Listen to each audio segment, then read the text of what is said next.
This show is a production of the Best in Tabletop Network. Be your best in every aspect of your game. Find us wherever you find your podcasts, or check us out on YouTube for more Bat Reps podcasts and shows. If you like what we're doing, you can join our Discord through the Best in Tabletop Patreon group or our YouTube members only area, where you'll get access to our entire library of content. Thank you for listening.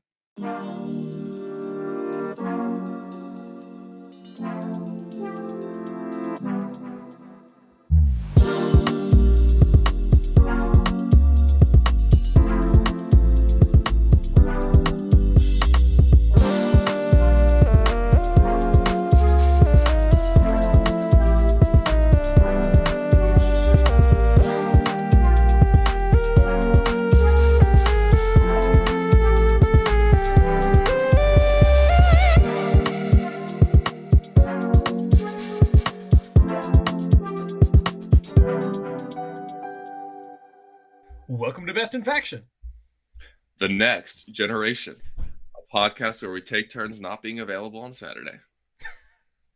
I'm Tyler. I'm Lukas. And that's everyone we've got today.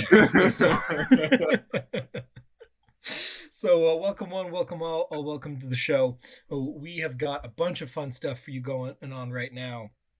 We've got a big team event last weekend that we're going to talk about. The name of the show this week is Getting Outside of Your Comfort Zone. We're going to talk about that in a couple of different ways. And we're just going to mess around because, it's a two-man show. We're here to have a good time. How you doing today, Lukas? I'm all right. Doing okay. Played a lot of 40K in the last week, which is really fun. Mix of Chaos Knights and Orcs games. But trying to cram it all in before work gets super busy again. But yeah. Doing pretty well. Excited about the state of the game. I feel like this is yet another meta where there's maybe only one or two factions that are a little too strong, and there's a whole bunch of factions that are totally viable, and that's honestly the best place to be, because you have to account for so many cool factions and different play styles and ways to approach the game when you come up to the table. So I'm feeling really excited about the state of the game, and I'm curious what others think about that. Yeah, absolutely. We're headed into a wild west of a meta, where it's been a couple weeks, and I don't think anything is shaking out really. Like, there's been a lot of different factions doing very well, a lot of different, especially like the top level players. I haven't seen in a hot minute this big of a divide between what in my experience at least, talking to a lot of players, what some of the top level players think is good and what some of the like upper mid table players think is good. I have never seen this strong of a disconnect. I see top level players talking about Necrons and Sisters and Death Guard, and I see like mid level players are like, what are you all talking about? It's Tyranids all day, every day. It's bugs, and it's what else do the what do you think? How do you think things stack up? Is I guess what I'm trying to get to eventually. I'm not going to put you in a category based on which of those two philosophies you agree with. Yeah, either way. I think what makes the Art of War folks really reticent to categorize a faction as strong is if it has bad scoring options. Mm-hmm. And that's why I feel like they don't think Tyranids are very good, is because they're basically picking book secondaries instead of Tyranid Codex secondaries. And the folks that are picking Codex secondaries out of their Codex right now are in a great spot, because those just went up in power and you can take multiple of them. That's probably why Sisters, Necrons, and Death Guard feel so good, not because of their inherent power. I mean, all of those armies are like relatively slow and one-dimensional. I mean, they do a wide variety of things, but Sisters play their missiling play style. Necrons walk forward behind walls and score 20 secondary points in a turn, and Death Guard do the same thing, but they move 5, so Lamau. But with more fights lasting and stuff like that. So and 300 free points. Yeah, and they also score secondaries very well. So I feel like that's why those three armies are so good in the super competitive world. Whereas on the mid tables, it's more about what units still have a lot of power, what data sheets are still undercosted, how much can you face beater your opponent before their scoring takes hold of the game. So that's why I think there's a bit of a disconnect. I'm not really sure what camp I'm in. I definitely feel like having good scoring options is more important than having good units. Because if you lose all of your units and score all of the points, then you're very likely to win, obviously. But yeah, that's my take on it. Yeah, for sure. I would more or less agree. I think at the end of the day, player skill can make up a lot for questionable data sheets and not necessarily super great combos and synergies. But there's only so much you can skill around someone scoring an 80 for showing up. Yep.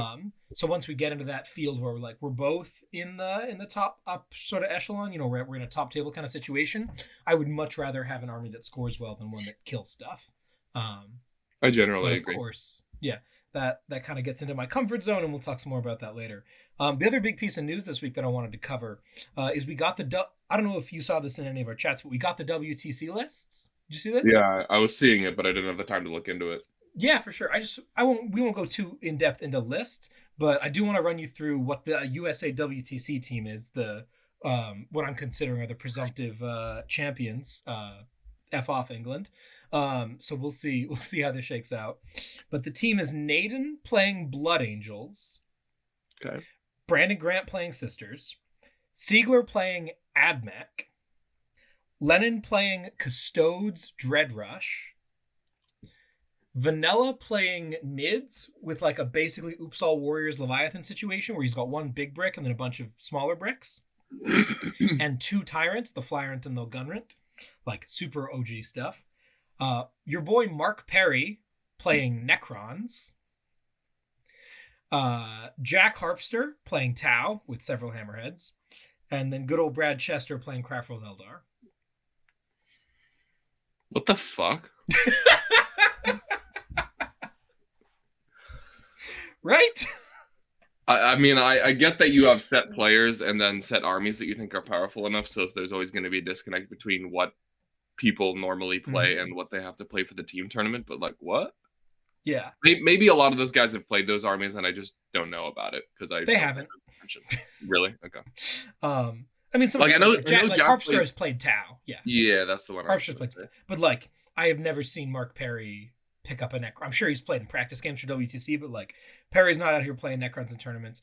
Naden's like, you're like, oh, who's the Blood Angel player? Oh, it's probably Anthony. No? Oh, maybe it's Siegler. He plays Blood Angels. No? Okay, maybe it's Harpster. Obviously, Harpster's a big Blood Angel player. No? Okay. Maybe it's Mark Perry, that sort of style. Okay. No. Maybe it's John, because he plays like White Scars. No, it's going to be Sean Naden. Sean Naden will be playing Blood Angels because Chester is playing Craftworld. I'm curious about Admech. I'm wondering if a core chickens are really that big of a deal. Yeah, so I talked to John about this, and I mean, I don't want to reveal a bunch of WTC secrets, but cool, you're listening to TNG, you get the inside scoop. Supposedly the thought process is that it's a two-fold punch, because what armies are not in this list that you might expect to be in a WTC list? There's a pair of them that like jump off the page at me as like, you're not taking either of those? I don't know. Knights and Chaos Knights. Oh, okay. Right, like those are two very strong books right now. Is that a board situation because the boards are so dense? They might it's a combo of we're not going to take knights because we think they're too easy to get countered, and we're going to do our best to counter everyone else's knights. So the idea is, in theory, you make knights choose between Laz chickens and hammerheads. Okay. And like those are both awful. And then you make the other knights choose between what did he say? Like Laz chickens and custodes, assuming they take the hammerheads. Awful matchups for knights. And then and what's left is Richard Siegler playing Admech into something that's not going to be crazy skewed. Cool. Which is interesting. We'll see if that works out. Sorry if I spilled all your secrets, John. But I'm curious to see that. I'm really fascinated by this bugs list that Vanilla is playing. It's a bunch of 6-man warrior bricks. That seems like the wrong number. Doesn't it, right? Because you're like, well, isn't like coherency and blast and then also like stratagems be cheaper. Stratagem usage? Yeah.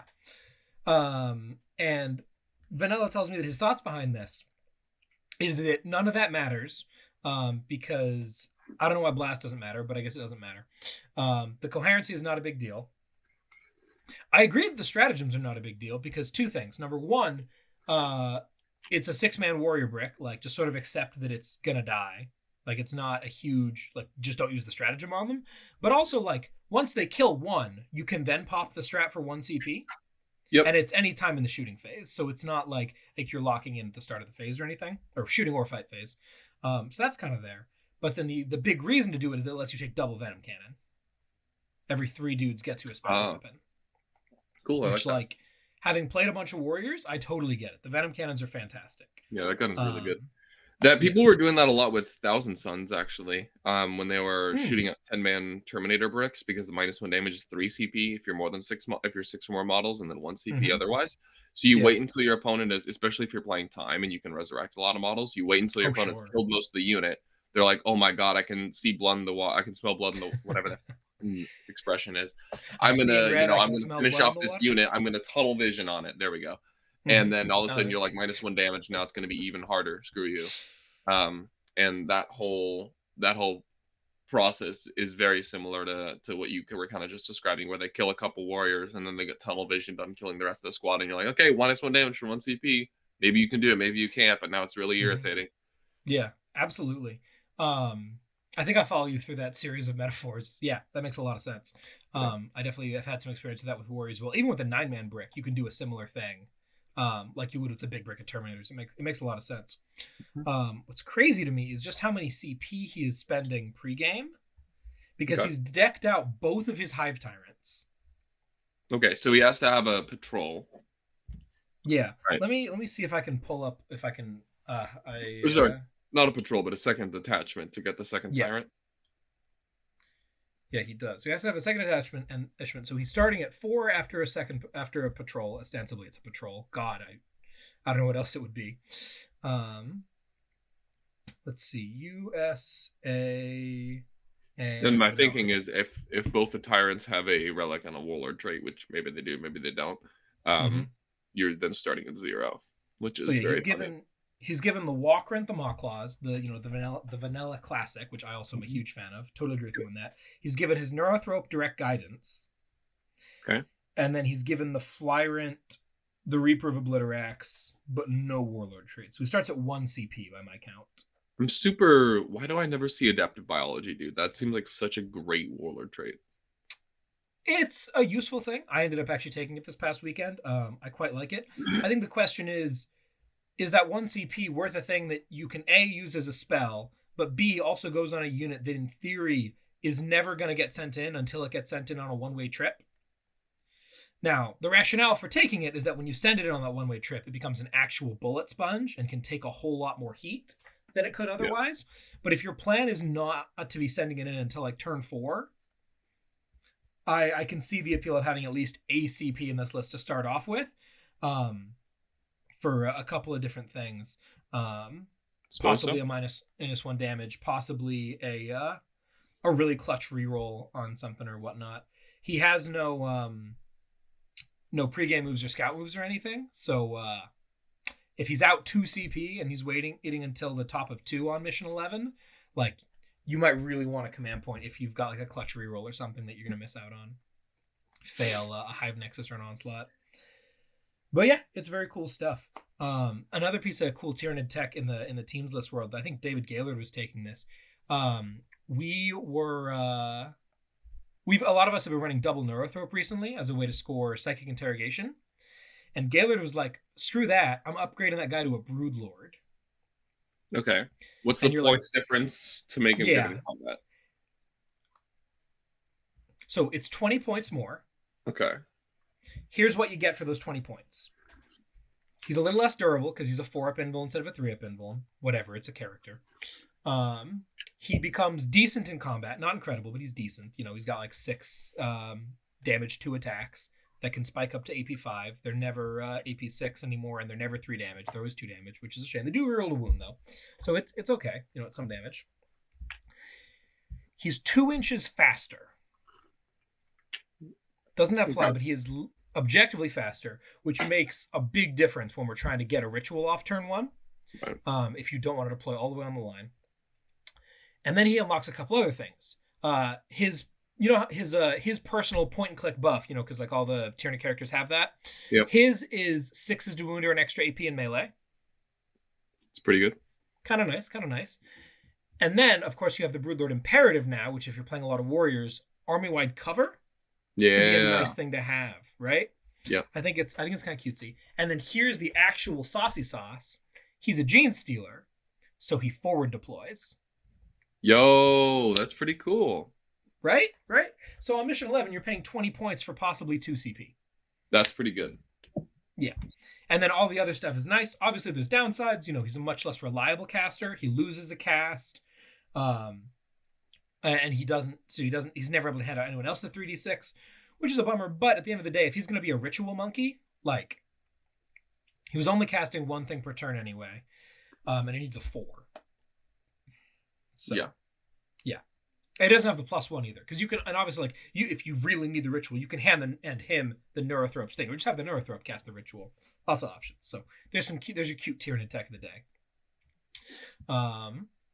We will definitely have Nick check out this Liam Hackett Necron list shortly, and we'll definitely have him next week. We'll be talking about his experience with Necrons, because man, he's got some cool stories to tell. There were like 4 days this week where I was he would come out of his room in the morning and he's like, dude, there was this crazy list that won a GT in France and it was Necrons. I had the Deceiver, or I forget if it was France or Texas, the one that had the Deceiver. They're functionally the same size and they're equally fake metas, so yeah, sounds about right. Oof. Yeah, he's just like, oh my god, Deceiver. I'm like, yeah, bro, you told me about that the last 3 mornings. Like, Deceiver, we know. Funny, overcosted model. I was expecting you to say that like every morning it was a new thing, but it's just the Deceiver every single day. Same list. Oh man, he does love that model. I know it's near and dear to his heart. Yeah. What's going on in Orcsville and Chaos Knightsville? Tell us about some of the results of your recent exploits. What's changing in lists? What's working? What's not? How's Nephilim going? Yeah. I think I'll just spend some time talking about 2 of my games because they were really fun. Last Saturday, but when we had our show, later on that day, I played 2 games. One against Max and his Grey Knights, and then the other one against Ryan and his Death Guard. I played against Grey Knights with Orcs, and I played against Death Guard with Chaos Knights. Pretty interesting games. I won both of them. The Grey Knights game pretty narrowly, and the Chaos Knights game by like a solid 20 points or so. Let's see here. So against Grey Knights, this was my first game against GK post Nephilim, and oh my god, the CP changes have absolutely obliterated them. Really? Yes. Don't they have a freebie, like a spell or something? They have a spell. You have to take a certain Brotherhood and cast a spell with no buffs on a 6, so it only goes off like 3 out of every 5 turns, and you get 1 CP. And the thing is, you need a lot of free game upgrades of various kinds to even make your list have the bare bones of what you need to function if you're running the Paladin brick. So like at most you're starting with 2 or 3 CP, and Transhuman on the Paladins is 3 CP. On any of the other squads it's 2. Getting any kind of out of your shooting phase requires multiple CP. If Grey Knights have no bonuses to cast, there's very often they just say, oh, I need this spell to go off. It goes off on a 6 and I rolled a 5. I guess I better command point it. So they need a lot of command points, and they don't have any anymore. Max was like not spending at all, and he barely had enough for Transhuman once I started smashing into his Paladin brick. So yeah, Grey Knights are in a rough spot. They still have some awesome scoring. Purifying Ritual, for those who aren't aware, I think everyone kind of knows what it is. It's you stand on a bunch of objectives and you cast a warp charge, like 4 or 5 thing, and you get points based on how many you do it on. Ticks up Smite style, right? No, it does not get harder. No? That's Mutate Landscape. That's Mutate Landscape, gotcha. Yeah, it's just a 5 on every single objective, and you get more points the more times you do it. It got harder because you have to control the objective, I think. So it makes it harder to get early, because a signature Grey Knight tactic was when you're move blocking people with your interceptors and punching them, you score Purifying Ritual while you're at it. That doesn't really work as well anymore because interceptors aren't inherently OBSEC, so it's harder for them to jump onto an objective, control it, and then cast Purifying Ritual. So a little bit of a nerf there. They also have a lot fewer CP. They still do all the things that we've been talking in the last couple of weeks that they do. I mean, their Paladin brick is absolutely nutty. Their Mortal Librarian can just like slip his 40mm base into your backfield and absolutely turbo nuke a character at any particular point in time. Just tons of awesome stuff. But I mean, the lack of CP just really hurts. Max transhumaned on turn 2, and then he was basically out of CP again until like turn 3 or 4. Like no interrupts, no command pointing psychic powers unless it was absolutely necessary. So I just kind of did my standard play and chewed on one piece of his army at a time until he had to commit the paladins. And then he luckily he had enough CP at that point to transhuman, but I just kind of forced him off the objectives from that point. So really interesting game. Grey Knights don't feel like they're in an amazing spot. I'll definitely talk to Max and see what kind of work he can do to like slim down the number of CP he's spending pre-game, because I'm wondering like how many of those relics and warlord traits are really necessary. But a lot of them. I wonder if the librarian is still the move. He seems like a pretty hefty investment for. He is, and also the more you want him to pop off, the more CP he's going to cost. Because like if he gets within 9 inches, he can still do his full complement of spells, but none of them are going super mode unless he just randomly rolls well because he's not casting on 3d6. Also, he has to get within 9, and he's in Terminator armor, so he's not. And 1 CP to extend the range by 6. And then you might also have to just randomly CP a spell. There's another third CP in there somewhere. I forget what it is, but there's at least those two. The extra range. Yeah, he buy him the like once per game +1 to cast on 1 spell. No, that's on the Paladin Ancient. He's a character that he's buying literally for this exact thing, which is to cast Gate reliably, which is fair. Gate goes off on a 7, and there's some games, some rounds where you just need it to happen in 1 turn. And if you don't roll a 7 with the reroll, you're just completely effed. So I honestly kind of agree with him that is necessary. Also, the Paladin Ancient is surprisingly good. Because he gives off a +1 leadership aura. He gives +1 attack to paladins. You can give +1 to hit for a core unit in the command phase. So like if you're sending interceptors off on a mission, you can just make them hit on 2s. I don't know. It's kind of a cute character. I see it. I love the clown world we live in where you're like, this guy is good. First and foremost, he hands out an aura of +1 leadership. But like that matters these days in a way that it just used to not. Yep. Yeah, so paladins. If paladins fail their dread check against Chaos Knights, that might be game over. Yeah, especially because they're getting there so dang slowly. Yeah, missing 1 charge is backbreaking. Yeah, and then Chaos Knights against Death Guard. We played on Dawn of War, the 6th objective Dawn of War mission, whatever it is, Tide of Conviction. Yep, Tide of Conversion. And pretty fun game. He had 2 Rhinos, 40 Plague Marines, 9 Death Shroud, 3 squads of 3, various characters, 10 Poxwalkers, and that was about it. Some spawn and stuff. So just very traditional, slow Death Guard. And it was, let me tell you, it was so much fun to just sit back and walk around the angles and just shoot at him and say like, Ryan, you got to do something about this. And he kind of realized that he had to do something about it on like turn 3 or 4, because he made a big concerted push where he took out like 3 or 4 of my babies in the midfield. And that was like a pretty solid push. The problem with Death Guard is if you move out and you miss your first like 8 or 9 or 10 inch charge or whatever you lined up on that turn, if I've even given you a charge at all, you're just kind of sitting there and you're taking it for a turn. And so I managed to peel up like a Rhino, 20 Plague Marines, and 3 Death Shroud just because like he failed some charges, and then I got to just clap him. Now, do Death Guard ignore the Dread Test charge mod thing? They do. They are, I forget what their rule is, but they basically ignore all movement and charge modifiers, advanced modifiers, all that kind of stuff. They move 5 inches, and gosh darn it, they're going to move their 5 inches. So yeah, Nick says, let's see, did you take the aura reduction against death? Oh, I'm sorry. Did you take the aura reduction against Death Guard? Yeah, I did. It doesn't work against contagion auras because those are not auras, they're contagions. But it does work against the File Blight Spawns Fight Last, and that came up a few times. The Fight Last or the count is not charging? Sorry, the count is not charging because that's an aura of 6, so going down to 3 there is pretty big. Yeah, that worked pretty well. And then let's see, what else did I take? In round 3, I took... what's the... I think it's the far left side of the table. It's the actions are harder.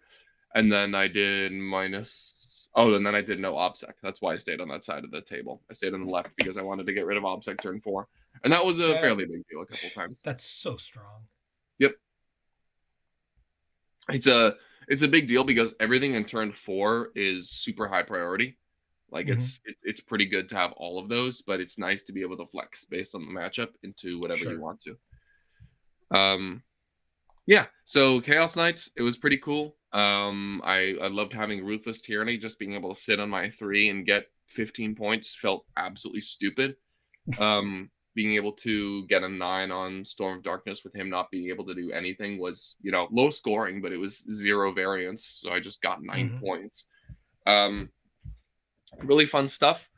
I like my list a lot. I like the upgrades, honestly. People have started to shy away from like the 14 dogs, and if they're running an all dog list, they take some more upgrades. And I think that's the way to go. The upgrades are really efficient for the points you're paying for them. Like 15 points to gain like 3 CP over the course of the game, pretty good. 15 points to have a knight with 5 up Feel No Pain, pretty good. 20 points or whatever it is to have a knight be no rerolls and trans hitman once he hits his vow. It's awesome. Like if you can get the vows off before you get into combat with them, like these dudes pay for themselves really quickly. So yeah, a lot of fun. Ended up going to me by like 20 or 25 points or something like that. It was pretty fun. Nice. Good stuff. Does that feel like, I mean, we talked earlier about Death Guard feeling like a really strong faction. Do you think that was a list construction error, a playing error, or is just Chaos Knights not a great matchup for them? How do you feel about that in the abstract? It's a challenging matchup just in terms of the profiles, because depending on how many Meltas I have, I can easily crack as Rhinos. Chain Cannons are very efficient into Plague Marines. Strength 6 AP2. AP2. Oh, perfect. So unless he's like standing in cover, which frankly he should have been, just like in cover the whole game, I'm putting him on 4-ups, and each guy's getting like 8 hits and 7 wounds. So even if you put him on 3-ups, like that's not bad. Each dude is killing like a Plague Marine and a half, which, if I just focus down, if I'm focusing down one squad anyway, I can do 2 CP, all War Dogs get 6s explode against that target. So I just do that because my list starts with 5 CP. Like I'm Relics of Warlord traits. Boo, those suck. Thinky. So I just 6s explode against one target. I light it up with all the chain cannons and I just delete it. And yeah. So if a Plague Marine squad's caught out in the open, it's just gonzo. Makes sense. Last question before we jump into our main topic today. Nick asked if you've been playing Get the Good Bits. Yeah, it's really good in certain missions in particular. On retrieval, conviction, scouring, retrieval. Yeah, any mission where there's 2 midfield objectives right outside of your DZ, it's pretty good. Otherwise, I like it on like 5 objective missions if you're going to be pressuring your opponent quickly and there's like some terrain to hide your closer objective. Like think you're playing conversion, and the objective that's close to you is behind a ruin or something like that, and you can just get your grots in there turn 1. I still like it. That's probably like 9 to 12 points. And especially if you don't have but you can only do it 4 times. Gotcha. The grots completed immediately, so they can do it 5 times. You can get it 5 12 then, yeah. Because they're very likely to flush your grots out by turn 5. Oh, okay. Especially if they're getting 3 points every turn. Like that's a really high priority unit. But yeah, I have been playing Get the Good Bits. I think it's decent. I think it's roughly the same as banners, unless your opponent is also a really fast / aggressive list and can put stuff on your banner objectives. And then I would not take banners. I would take Get the Good Bits instead. Good stuff. Cool. Well, there's our Orcs and Chaos Knights update. Lucas, if there were a GT next weekend, which one would you take? I'd be playing orcs. Because Chaos Knights are not hobbied. And they will not be for many months. Well, let's say they were hobby, just from a gameplay perspective. Which one are you enjoying more right now? A GT? I'd probably play orcs, just because it's what I'm familiar with, and right now I'm really craving doing well at a tournament. I've done 4-1 a lot, and I'm kind of sick of that. I want to win something, so I play orcs because it's what I feel like I have a better chance to win with. Love to see it. Awesome. Well, that sounds to me, Lukas, like orcs are really your comfort zone, and let's talk a little bit about how to get out of that. Ooh, the transition, boys. Indeed. Cool. Well, the big reason that I wanted to talk about this topic is that I was also at an event last weekend. I was at a team event where I was asked to play something that was very much not in my style, and then Lukas has been playing these new knights, which are out of his style, and I thought that we could break that down a little bit. So, quick bit of background on this team event first. You can look it up in BCP. It's called the Hobby Badger Team Tournament. Was run by our boy Anthony over at Hobby Badger in Sacramento, and our buddy Jake did a ton of help, assistant TOing. I don't know how the official terminology worked out there, but they did it together. It was a great event. We had 10 teams of 5 people, which is a super healthy size. They're hoping to grow this and have more of these events in the future. If you're in the NorCal-ish area, definitely check out Hobby Badger, both for their GTs and their new team events. I brought with us a couple of friends, some people who regular listeners are probably familiar with. I brought our boy Ian, who's been on the show twice now, I think. Mm-hmm. He was playing his Thousand Suns with Magnus, as he loves to do so. I brought Michael Timpey, who fans of the network are definitely familiar with. He's the creator of Outward Realms, which is an awesome game that I highly recommend. He was bringing the Chaos Knights. We brought our boy Owen with his Blood Angels, and last to round it out, our buddy Trent playing the Craftful Eldar Hail of Doom. Fun and team, fairly well rounded. What do you think of our team, Lukas? Let's see. You got what? 2 Armored Contempt armies. You got Knights. You got Nids. You got Craftworlds. That seems solid. Yeah. You're missing a little bit in like the long range, just like bash your opponent off the table with guns kind of archetype, but that's not a super strong archetype right now anyway, other than, maybe like Admech and Tau and that kind of thing.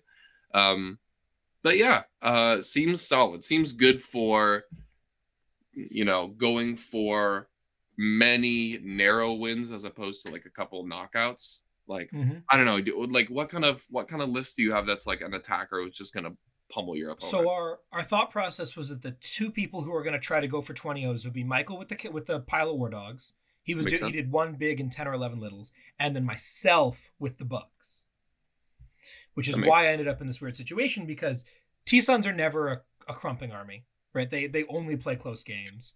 Yeah. Craftwood Eldar, not a super aggro army. They can score very well, but our buddy Trent is also not a push player, like at all, and he wanted to play a more defensive game. Makes sense to me.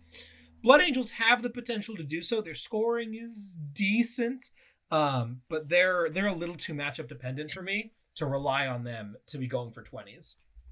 Owen is also like a more measured player where he goes aggressive when he needs to, but he never feels like he's all in. Yeah, absolutely. So because basically everyone on the team other than Michael was kind of sheepish about trying to be a 20-0 player, I said, fine, I'll do it. I'm the captain of this team, and I'll take on the responsibilities that are needed to me. So I brought a Bugs list that was a little bit different than the Kraken forces or Behemoth forces that I have been working on for singles play. So here's the rundown. It's a very simple list. I didn't even write it up in Battlescribe because I didn't need to. I've got a Flyrant with the Reaper and Adaptive Biology. I've got a Neurothrope with the Barb and Direct Guidance. I've got another Neurothrope naked. And then I have 3 squads of 9 Tyranid Warriors with all the fixins. No flesh hooks. Not all the fixins, but 3 Venom Cannons, all Bone Swords, and Adrenal Glands. I have 3 squads of 3 Zonethropes, 1 squad of 3 Venom Thropes, and 1 squad of 3 Tyrant Guard. Gross. Signed. The fact that it fits together so nicely just makes me very pleased. Like, it's 225 for the Flyrant, 100 for each Neuro, 3 by 300 for the Warriors, 3 by 150 for the Zones, a 105 and a 120. It's exactly 2K. Just, it's how you know it was meant to be. What do you think of this list, Lucas? That's scary. So many toughness 5. Like, if you don't have good profiles on a toughness 5, you're gonna have a hard time into this list because you have a lot of meat to chew through, and your opponent has that information pre-game, and they can plan accordingly. And let me tell you, they're transhuman. Yeah, I mean, yeah. If you're not like mass strength 6 or 5, you're in for a bad time. So yeah, super cool list. I like the zoanthropes, honestly. How expensive are zoanthropes? Are they 50 a model? Okay, 150 for 3 exactly. I'm gonna sneeze. I know I am. They seem really good. I was surprised I didn't see more zoanthrope spam when the codex came out, just because it's tanky. It's 3 wound models, and it's doing a ton of damage via smite. 4 wound models. Those guys are 4 wounds. Yep, T5 transhuman, 4 wounds, 4 up invul. I don't know why you wouldn't take at least 9 of those guys, but apparently I'm trolling. I guess it's the that question they don't. Is, would you rather 3 zones or 5 raveners? That's fair. Zoanthropes didn't go up at all, right? In the nope. 50 points from day 1 to now. Nice. Lithurus is the guy who's known for spamming them right now. He's been running 3x5 in Jormungandr because he's a madman. Who is? Lithurus. Oh, nice. And what's Jormungandr? Dense outside of 12. That's wild. Yeah, works for him. I mean, this was back in the To the Last era, and they were a really good 3 To the Last units. Yeah, because it's hard to finish off all. Because you can take him in squads of 5. You take him up to 6. He was taking 5s. Yeah. Makes sense. They also I think it's easy to forget how much their power scales up when the unit gets bigger, because the extra mortal wounds cap at 3, but the casting bonus doesn't. So a squad of 5 zones is smiting at +5. So you're basically super smiting almost every time. Yeah. D6 plus 3, D6 plus 3, D6 plus 3. Right. It is one unit that starts falling off pretty hard when it takes casualties. Like, having 1 or 2 zoanthropes is obviously still cool, but it's just, at the end of the day, at that point, it's just like a smite plus 1 or 2 mortals, which isn't the end of the world. So I can see where the weaknesses lie. It's also dog crap in melee and has no shooting, so it basically just does the one thing. But it does that one thing super well, and sure. I like zoanthropes a lot. Absolutely. I like them a lot as well. And I think that they fit into this list very intentionally very well, because holy smokes, if you were shooting at my zoanthropes, yeah, I am a happy, happy boy. Them warriors gonna run you over. Hilariously, can you guess what the primary responsibility of the zoanthropes was in all of my games? Holding objectives. Raising banners. Yep, absolutely. The warriors go forward and do all the stuff, and someone's got to put up the banners and stand back on the objectives, and they did great at that. And then late game they come in and do an incredible number of mortals. This list is just in terms of, because we're still talking about the contents of the list, what's the we've talked before about the fact that the Nephilim Tyranid secondaries are looking pretty rough. What's the standard secondary loadout for this list? What are you looking to take? Table what's even viable? Okay, so killing secondary? No, not even. I don't want. The plan is secondaries don't matter because I beat you too badly. That is the way of getting around the secondary problem, which I do not think works in singles against high level players, but in a teams event, I think is a fantastic plan. So I was taking banners, ritual, and a third. Something kill related. Yeah, something kill related. I think, I would go for assassinate wherever possible, or often just no prisoners, because it's you give up 7, great, that'll do. These fancy Necron players who are I only give up 8 points and no prisoners, and I'm and I will get every one of them. Yeah, thank you. Nick asks, with these kinds of levy lists that have no screens, how are you screening, if at all? Thinking about aggro armies that can go really fast at the start, like Blood Angels. Holy smokes, is this list good into Blood Angels? Blood Angels are an army that relies on decent strength with wound modifiers and 2 damage weapons. And Tyranid Warriors are transhuman with -1 damage for command points. They also have defense against mortals, but they're not immune to them. Absolutely not. Mortals against Sanguinary Guard, even with a 5-up, still painful. A third of 9 is still 6, and that's 3 dead Sangers, bro. Yeah. Not a good time. The Flyrant also just rips through them very comfortably. Yeah. And then, like, oh man, some of the juicy stuff because of the mortals. You think about Death Company, right? Death Company can't fall back. It's true. There's a lot of silly plays that you can get into when Death Company are on the table and they get thrown into your face really early, and they don't do much because you're transhuman. Like, you're hitting on 4s, wounding on 4s, bro. Good luck. Yeah. The list could definitely benefit from a unit of gargoyles, specifically for Blinding Venom, because the ability to hand out -1 to hit no rerolls just really takes warriors to the next level. But I think the list does exactly what it says in the tin and works pretty well as is. What was your adaptive trait? +1 charge. Makes sense. There's arguments for other things. The big one being, of course, ignore charge mods, which is great into Tau and especially Chaos Knights. But my thoughts are as follows. Into Tau, it's a -2 to charge. Getting +1 to charge mitigates half of it. That's fine. Does the job.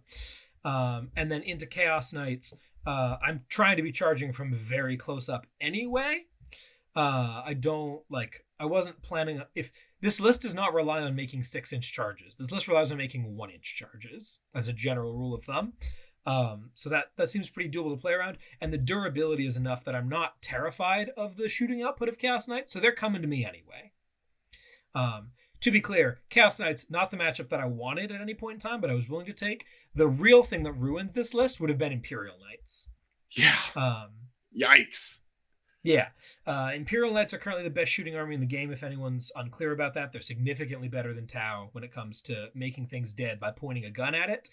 And the reason that I usually kind of shrug off Imperial Knights is because, like, they're one of those armies where it's like, if a thing can be seen, it dies. So I'm like, cool.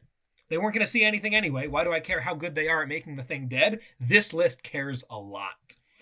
Warriors will absolutely kill any knight that they can touch, but they're not going to touch any knights because you do not hide 27 warriors, and your cute little, even if they shoot at the squad with the 5-up, 5-up, your 5-up, 5-up and -1 to hit is woefully insufficient when it comes down to it.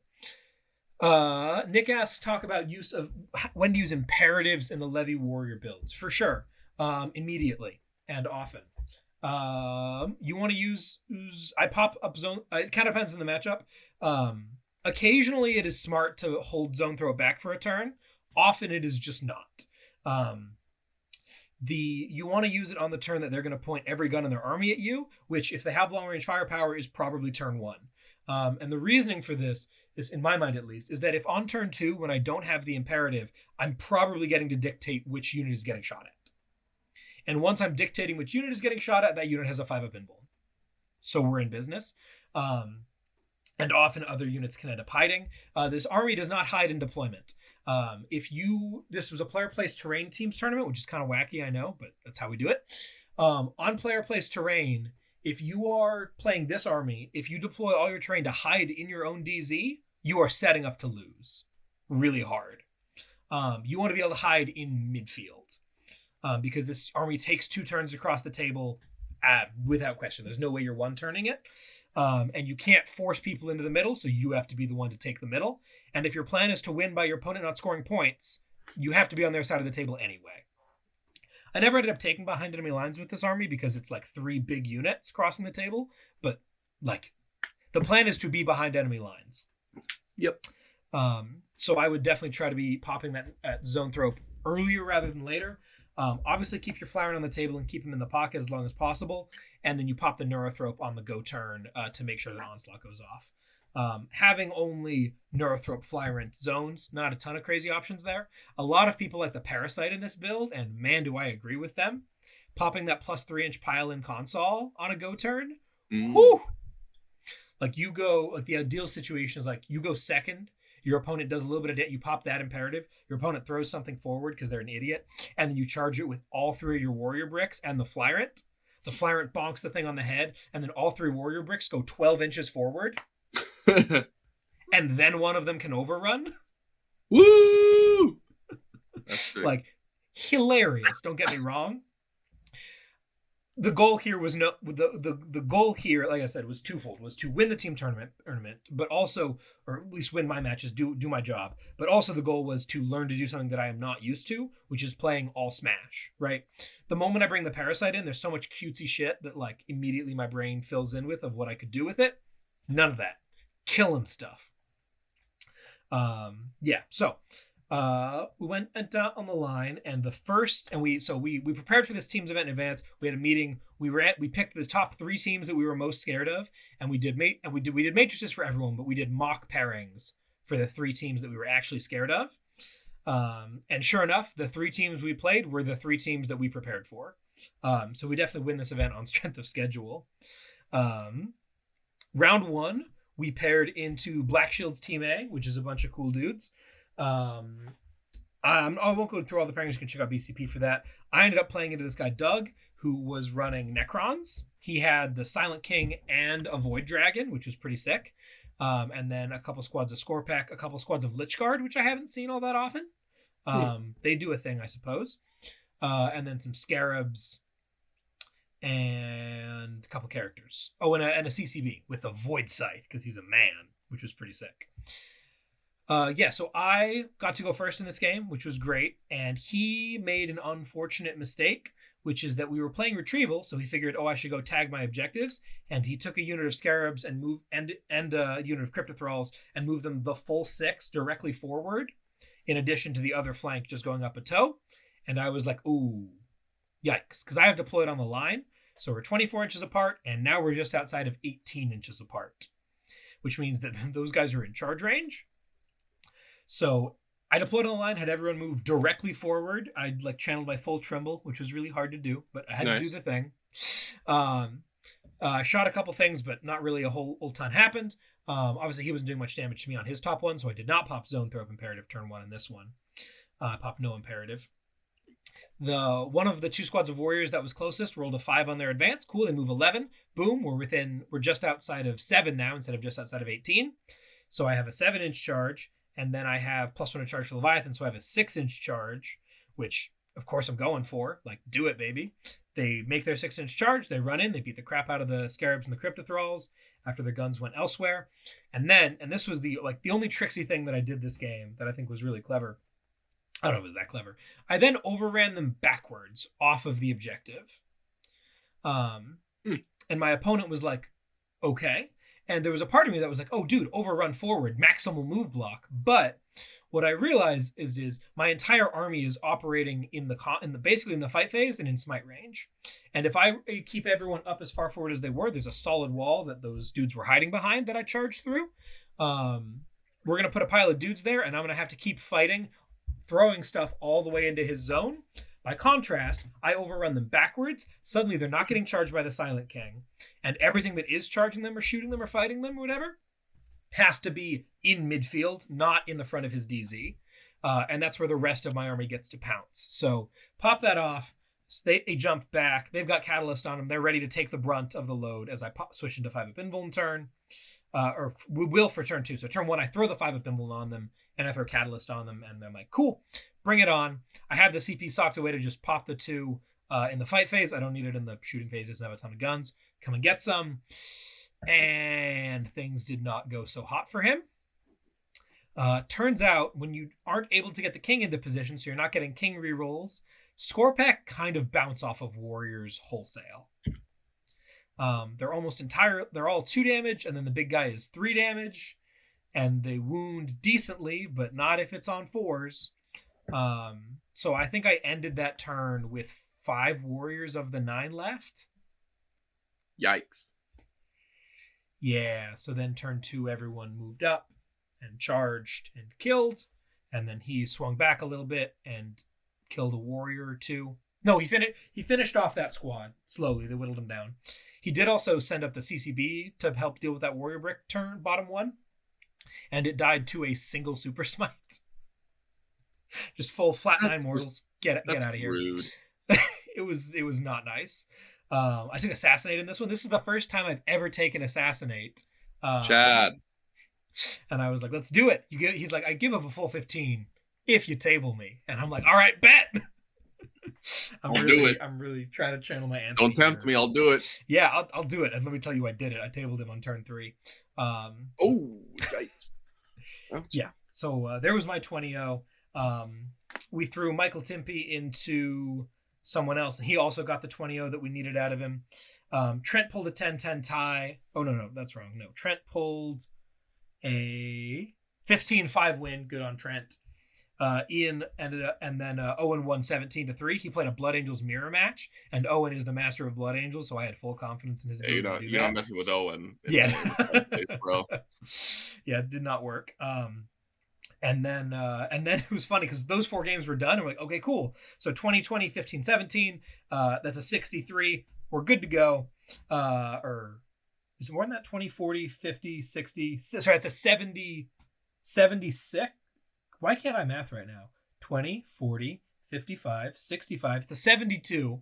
We have won the round. I walk over to Ian and I'm like, Ian, tap him on the shoulder because I'm the coach. I can say such things. You're playing for fun. Do whatever you want. And then we went and got lunch and they played for another hour. And Ian ended up narrowly losing that one to Sisters of Battle. So good on Ian for taking the L there. So yeah, lots of fun. Necrons are scary, but you have to rush them. And that was why I felt like this was going to be a good matchup for me because we're going full speed ahead. And without some of the attention to detail that I think I'm excited to play Naj when I get back up to Portland in a little while to see how his Necrons work, because I think that if you position yourself a little bit better and make sure your buffs go off at the right time in the right place, that matchup is very doable for Krons. So I'm curious to see how that plays out with some a little bit more experience behind the wheel. So that was round 1. Final score 81-19 for the Bays. Our team is the North Bays, by the way, BAES, because we're the Bays from the North Bay. So that was us. So then round 2, we pair into Black Shields team 1. That was kind of the B team of the Black Shields, and this is the A team.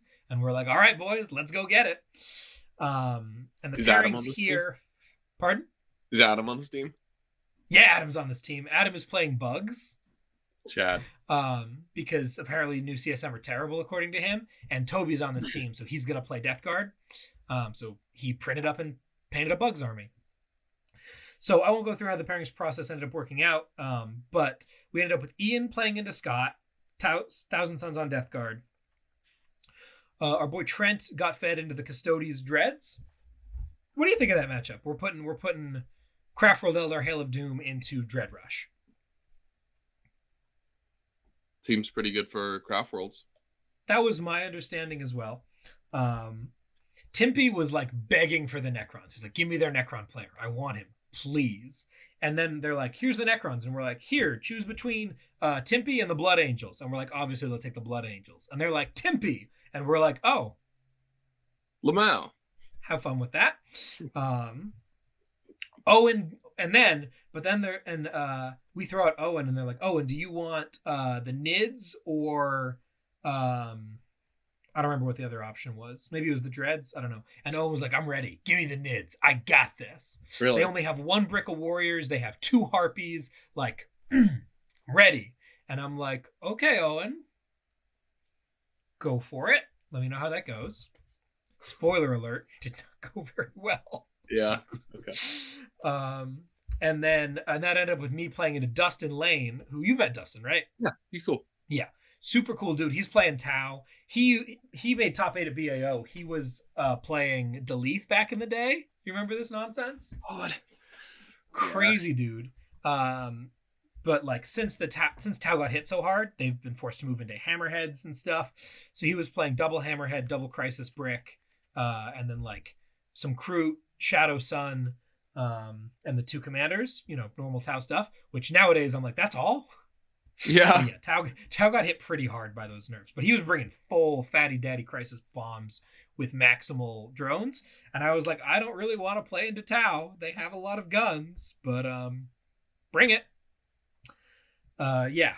So what do you think is the right game plan for me going into this Tau matchup? He's got Hammerheads, he's got a lot of Crisis suits, he's got Shadow Sun for rerolls. It really what do you think the plan is? Mm-hmm. He's Tau Sept. He's Tau Sept. He's got Long Dong and 1 regular Hammerhead. What are the loadouts on his Crisis? They are Plasma Sib on one squad and Plasma AFP on the other. it's not really gonna matter if you have cover or not or anything like that. So I would probably like deploy a bunch of ruins in my DZ to hide all my warriors, and then just like yeet them all out in one turn and say, hope you can't kill all of this. Because I mean, that army doesn't really like -1 to wound from your transhuman. Because it's all wounding on 3. So if you just bump that all to 4s, it's pretty big. Yeah. I don't know. What did you do? I deployed on the line. Really? Out in the open? Out in the open. I said, you're going to get every single gun in your army is going to have a valid target. So that's fine. And we were playing, I don't know if you've played on this terrain setup. It's one of the MDF ones that I think maybe Vanguard Tactics makes. Totally misattributing that, but I think someone in the UK makes this. This is like Matt's. Have you played on Matt's terrain? It's got these like really big, like 10 by 10 L's that like it's a full square footprint, but then the L is solid. Right. Okay. So we each got one of those, and then like 2 of the smaller L versions of that, and then like a pretty thin L ruin, thin as in like not much base to it, but plenty sizable, and a forest. We parked our forest in the backfield because I ain't about that. And I said, cool, I got first placement, which was huge, and we're playing Bomber Mission. So I got to drop that Mega L on the center objective, being able to hide it, stand on it out of line of sight because it's a solid L. And then I put like a little bit of safety on my backfield objective, and then like did these staggered solid L's on the top so that I could sort of make my way up there eventually in relative safety. But yeah, turn 1, every single warrior was visible to something or other. 2 squads in particular were like very visible. They were in Venom Thrope range, so they'd be only hitting on 4s with marker lights, and then obviously the 1 squad hits on 3s because the Crisis Commander boops them on the nose. So I said, screw it, bring it on. And turn 1, he went first, which is not what I wanted at all. He ran his Pathfinders out, pregame moved, and then regular moved to get the full 3 aerospace targetings, turn 1. Chad? Yeah, that's how Tau work now. It's pretty sick. And then had some stealth suits in the center of the table, and I was like, that's fine. Cool, doesn't bother me. And then, I popped Zone Thrope Imperative, top 1, because every single gun in his army was going to shoot at me. Smart. And as it turns out. And I got my Venom Thropes in range, and I don't have Catalyst, but who needs it? And let's go. One of the squad that got full rerolls, so basically most things were going to go into 1 squad of warriors, it was clear to me, and then the other squad of crisis suits was going to go into the 2nd squad of warriors. 2nd squad of warriors, I said, cool, they're going to tank it. And then I spent the full 2 CP on the top squad to minimize the output of everything else going into it, which is the crisis suits and the commanders. And I said, cool, bring it on. And across the 2 squads, at the end of the day, he killed 5 warriors. That's not amazing. No, it's not. It definitely could have been worse, but it definitely could have been a lot better. I think he killed 4 out of the squad that got -1 damaged and 1 out of the squad that didn't. And I was like, all right. Yeah, not ideal. His hammerheads definitely whiffed because they each kill 2 if they wound. I think one of them failed to hit and the other one failed to wound, which was huge. But he had already burned through his marker lights, so the one was just hitting on a 4. Or maybe Longstrike made it hit on a 3. Whatever the case. I get a little bit lucky there for sure. And then I say, cool, go. Now, because we're playing Bomber Mission, in order to get that full 3 aerospace targetings off turn 1, he has to send Fire Warriors right up to the edge of my DZ, or Pathfinders rather, who have the Fire Warrior keyword. And I said, cool, that's fine. And he has parked one of his small solid L's on his midfield objective, as it were. And I said, that's fine. So I just walk. I don't even need to advance. I've got basically 3 squads of warriors, a left flank, a right flank, and a dead center. The dead center advances straight up. The right side just walks up, so they've got a super easy charge on those Pathfinders, and then fires all the shots they have at some crisis suits, I believe. Okay. And then the left squad, who took a little bit of damage, who took the brunt of the damage, they run up and they're now able to hide in one of those staggered L's that I was talking about. So they're going to be pretty safe for a minute. The Tyrant Guard and whatnot all move up as well. Flyrun is obviously not charging this turn, but he can get a decent position.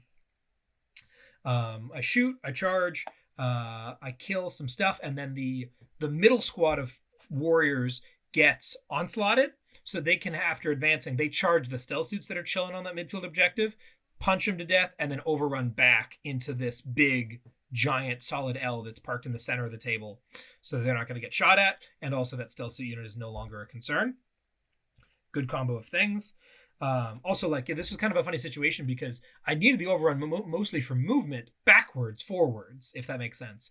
Because, like, I was definitely able to get into charge range, but I wasn't able to get all the warriors just on that advance in the box or in, behind the L. So the overrun was an after a charge made it able to do that. So that was looking pretty good. Nice. Then things got a little bit dicey. I threw all my buffs on that bottom squad of warriors that was going to go charge the Pathfinders, ate them for breakfast, and then lined up behind that wall that he had put there that so he could hide behind the objective. And basically, they're the only super good target that he has. So he lines up every unit of his army at them, but like they're up against a wall. So these are some like complicated angles that he's trying to make sure work out well. And he fires a squad of crisis suits first and kills all but one of them. Uh-oh. And that one dude is positioned correctly so that he is behind the wall and is not getting seen by anyone else. And that is basically a death sentence to him. He has parked a singular drone that he broke off of a commander on that objective. The warriors are not on the objective, so like it's totally his for the moment, but like it'll be easy to take him off of it. I'm honestly not even sure what it was doing there other than just hoping that it didn't get shot at somehow. But so on my turn, we explode out. The single dude who gets left there actually just plants a bomb because he's in a good position to do that. And then the middle squad of warriors makes it into one of his two big bricks of crisis suits and just mulches it. We've got 6's explode imperative going on for sure. Yeah. I think I mentioned earlier, I said that I only had Neurozone and Hive Tyrant. Obviously, I also have the warrior imperative. So they just eat that thing for breakfast, and then they tag a unit of Pathfinders and Shadow Sun and a Hammerhead, which is just a real problem for him. He tries to clap back and does a decent amount of damage, but it's not enough at this point. That unit gets a little bit whittled down, but then we explode out again, and the Hive Tyrant goes in this time as well, and we pick up the other unit of Crisis Suits and both Hammerheads, and that's the ball game, basically. How useful were the Zoanthropes? I've found Tau to be, especially... Did he have an Ethereal on his list? Nope. Yeah, I'm now that they don't have as many Feel No Pains, I'm finding that they are, in many ways, allergic to mortal wounds, unless you have a ton of screening. Yeah, the mortal wounds were super helpful in the late game in my ability to take down that last unit of crisis suits, but honestly, they weren't even necessary. The warriors did all the heavy lifting because the Zoanthropes didn't get there in time. They had to stay back a turn to raise banners, and then they started rushing up the table, and like they collided, but the game was already over. Into some other Tau matchups, they would be definitely a little more helpful. I think that they're also huge into like the Sunshark Bomber matchup, which I think is a really big thing, because as much as a Hive Tyrant would love to walk in and just bonk one of those things, the Zoanthropes provide just as much, if not more, of a threat that doesn't require any CP for overrun or whatnot, to just start dropping planes out of the sky. So that was that situation. So there's my game. And then what else was going on? What the heck? BCP, you're being, well, yourself. All right. So then the other matchup. So that ends up being a 20-0 for me. As predicted, Timpy's able to get a 20-0 into the Necron. So the team was working as intended. With two 20-0s, we need to get 13 points to win. We need to get 53 points total because that's how they were doing it across these three games. Owen gets blasted. He ends up losing 17-3 into these NIDs. And you were totally correct in your earlier guess about the Zoanthropes being a big deal. They're what sealed it for him. He ran forward, and in a single turn, 3 squads of Zoanthropes did a collective 23 mortal wounds. Yikes! Indeed. And I think that was after Feel No Pains. Yikes! Oh my god! Doesn't make sense to me, because 27 is the technical maximum.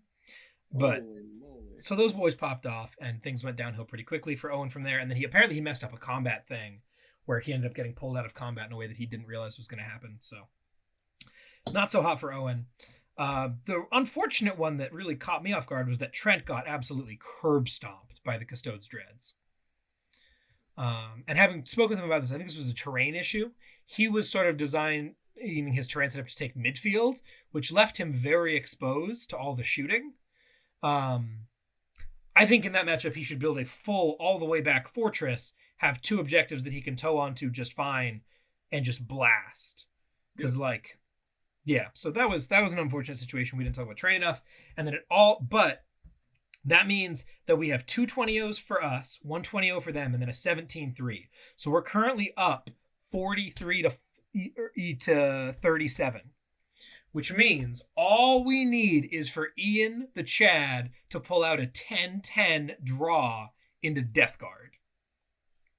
Should be pretty doable for Thousand Sons. You would think. You would really think, wouldn't you? Unfortunately, that game was a mess. There were a couple of contentious points, and there were some rules issues, and there was time problems. And Ian ends up losing 14-6. But 14-6 is not enough for them to get the dub. It ends up being a 51-49 tie because they needed 53. They needed, because if Scott would have needed a 16, not a 14 to end up winning the match. So that match ends up being a draw. We're totally still in the hunt for the money because, who knows what's going on.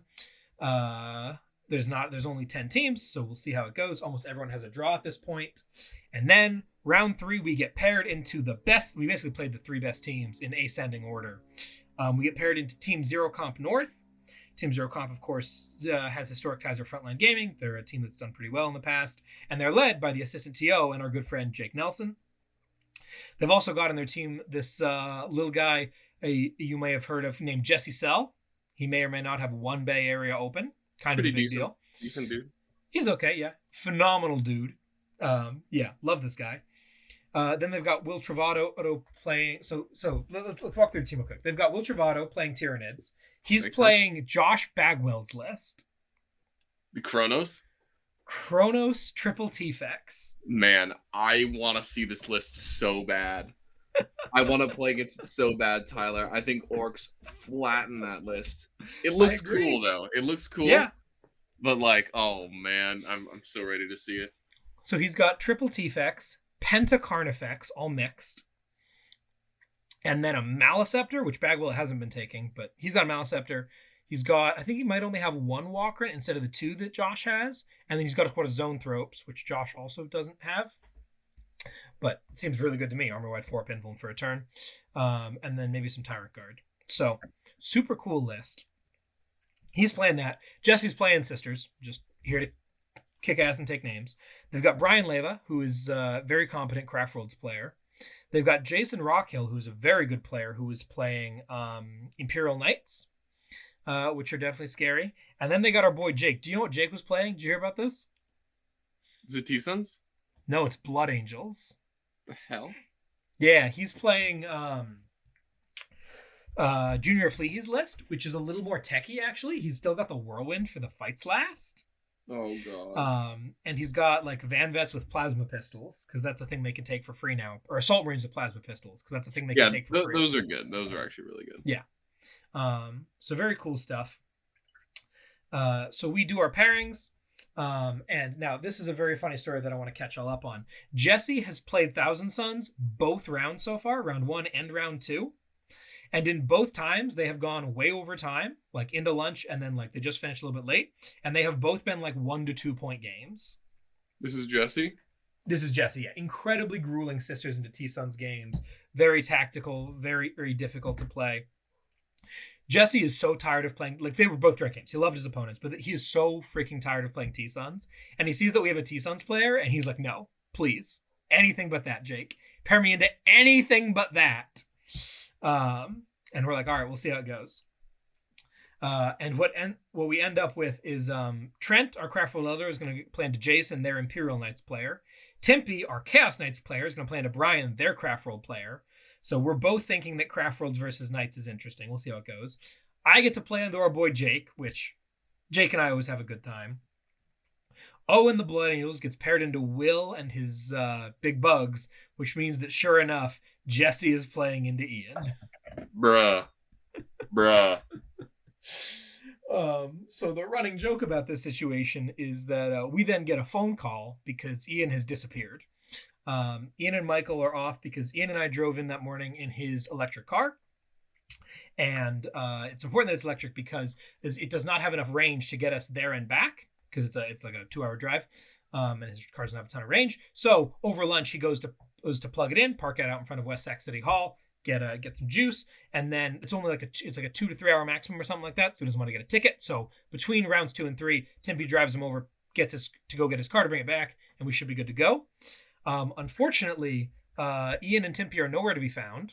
The round is starting, and we're like, guys, where y'all at? And unfortunately, things got a little bit messy as Ian's car was gone. It was entirely missing, and where it was, there was a pile of sludge and ash, and we were very confused by this. So we immediately dropped out of the tournament to go deal with the situation, unfortunately. Turned out that Ian's car caught on fire while it was charging, and firefighters came and were able to extinguish it and then remove the burnt carcass of a car and took that back. So that situation is still being resolved, but that would have been the final matchup that we would have played. Certified EV moment. Yeah. The running joke is that Jesse, upon realizing that he was going to have to play T-Sons for a third time in the day, made a couple phone calls because he knows some people, and like a Calexis assassin came by and just made the matchup go away, which we all thought was very funny. But yeah, so that was that situation. Lit. Unfortunately, not going to talk through. Yeah, hilariously though. Yeah, bummer. We're gonna try to play this 5v5 later on to get a final winner of who would have ended up coming out on top of this. Hilariously, Jake paired into me, not realizing that the warrior strat could be used in combat. And he was like, yeah, but it's like a bunch of 3 damage dudes, and I got a bunch of 2 damage weapons. Like, it'll be fine. No. So that would have been pretty much a layup. We're fairly confident that Knights beat Eldar, I think. Probably. Like, I think as long as the Knight player is not a sissy. Like, if you just run at Eldar, yeah, I feel like everyone's plan should just be run at Eldar, and the better you do that, the better game you have into them. Absolutely. And both of our Knights players were well aware of that and planned to do that. So we figure I'll crump Jake, and then both Knights players will crump the Eldar players. And then, sorry, Ian, but Jesse's probably crumping Ian. Especially because Jesse was very upset. And then he learned that Ian had Magnus, and his face just lit up. He was like, oh, okay, we're fine. I think it's a really bad matchup for Ian, which means that we think the whole tournament comes down to this storied game between Owen's Blood Angels and Will's Chronos Tyranids. How do you think that matchup works out? It's probably wild. I mean, it's a lot better. It probably is a lot better because there's very little -1 damage.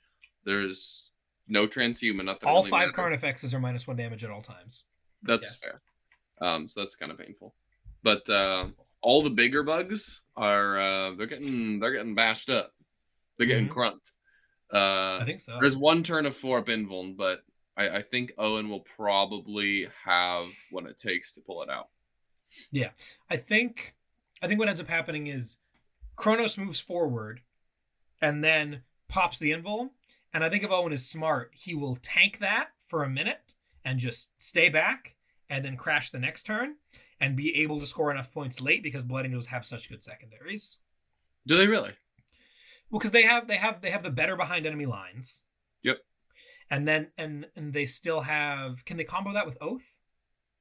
Yep. Yeah. So they have that and they have Oath. We were about to play Data Scry. Okay. So what does that mean? Banners? I don't know. That point, he takes Big Game Hunter for sure. Oh yeah, Big Game for sure. That's a shoo-in. So yeah, I think the question is then is like Oath versus Banners. I think Owen takes Banners. Probably Banners. Yeah, Oath also got a nerf in the Nephilim packet, so it's a little bit worse. Yeah. So I think he swings around, tries to go up for the top. Owen is also going to be much better. He has a lot more button hitting units than than Will does. Will doesn't really have a lot of trash that can just sit back and do that, so Owen will be able to pick up the primary game. That's the thing about Data Scry that I think is easy to forget, is that it can feel very much like the game is very swingy on the primary because there's just one big push. But if you're able to mitigate your opponent's tertiaries, and you can tertiary well, you can often make up for that in some pretty strong ways, if you can keep it close on the primary otherwise. And I think Owen has a big advantage in that sense. Data Scry Salvage is actually one of the missions where the tertiary is more involved than just move forward, take objective. I mean, a lot of the tertiary... to be clear, it is literally move forward, take objective. Yeah, but it takes a little bit more setup and forethought, and there's some counterplay. Whereas usually it's just, oh, I'm playing the game, I got 2 or 3 on my tertiary, cool. I didn't have to think about that at all. Yeah. Data Scry is the one mission where you actually have to think about it, and I really do appreciate that about it. Absolutely. I'm not sure what I want changed about the mission, because the mission needs some amount of changing, I think. I think most people can agree it's not a perfect mission right now. I'm not sure what that would be. Hold 2. And making retrieval hold 2, hold 3. There's a trade. I'll make retrieval. I mean, I like hold 2, hold 3 missions. I just don't feel like Data Scry is one. Yeah. None of the objectives. There's one objective that's safe, and then all the other ones are contestable. Retrieval has 3 objectives that are safe and 0 that are contestable. Why are these not switched? One should be hold 2, hold 3, and it should be the opposite of the way it currently is. Absolutely. It would make retrieval would be so much more fun as a hold 2, hold 3 because denying an objective would matter. Yeah. Because the current reality of like, oh man, if I, fluke the pig 3 times and spend 6 CP, I bet I can knock him off that objective. That'll be real crippling, except that it does nothing to the scoreboard at all whatsoever.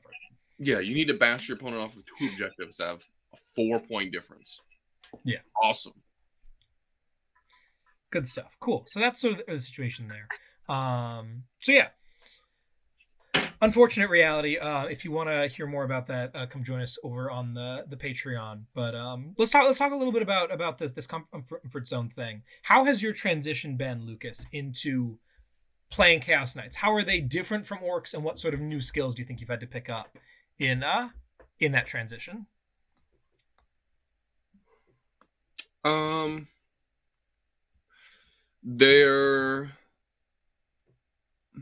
Their ability to wipe out units is worse, if that makes any sense.